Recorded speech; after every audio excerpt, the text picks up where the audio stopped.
Hi friends, ഞങ്ങളെ കഴിഞ്ഞ ദിവസം തൃശ്ശൂരിൽ നിന്ന് മൂകാംബികയ്ക്ക് ഒരു ട്രിപ്പ് പ്ലാൻ ചെയ്തു. ഞങ്ങളെ കസിൻസ് എല്ലാവരും കൂടെ. അങ്ങനെ പോകുമ്പോൾ ഞങ്ങൾ കണ്ണൂർ കൂത്തുപറമ്പ് വഴിയിൽ ഒരു പെരളശ്ശേരി സുബ്രഹ്മണ്യ സ്വാമി ക്ഷേത്രം കണ്ടു.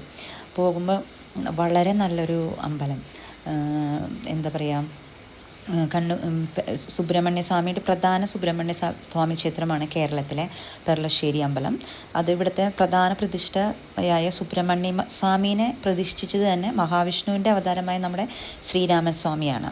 അത് പഴനിയെപ്പോലെ പടിഞ്ഞാറോട്ട് തന്നെയാണ് ഇവിടെയും സുബ്രഹ്മണ്യ സ്വാമീൻ്റെ പ്രതിഷ്ഠ നിൽക്കുന്നത്. അങ്ങനെ ഇതിൻ്റെ ചെറിയൊരു ഐതിഹ്യമുണ്ട് ഇതിന്. എന്താ വെച്ചാൽ, വനവാസക്കാലത്ത് രാവണൻ സീതയെ അപഹരിക്കാൻ വന്നു. ആ സമയത്ത് ശ്രീരാമൻ ഇവിടെ എത്താനിടയായി. ക്ഷേത്രം ദർശിച്ച ശ്രീരാമൻ അവിടെ ഒരു സുബ്രഹ്മണ്യ സ്വാമിയുടെ സാന്നിധ്യമുണ്ടെന്ന് മനസ്സിലായി. അദ്ദേഹം അത് ഹനുമാനോടും ലക്ഷ്മണനോടും പറയുകയും ചെയ്തു.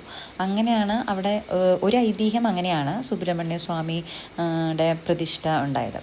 പിന്നെ അവിടുത്തെ മനോഹരമായ ക്ഷേത്രക്കുളം, അതൊരിക്കലും നമുക്ക് കണ്ടിട്ടും മതി വരില്ല.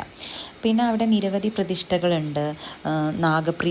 നാഗപ്രതിഷ്ഠ, ശാസ്താവ്, ഗണപതി, ഭദ്രകാളി, അങ്ങനെ നിരവധി പ്രതിഷ്ഠകളുണ്ട്.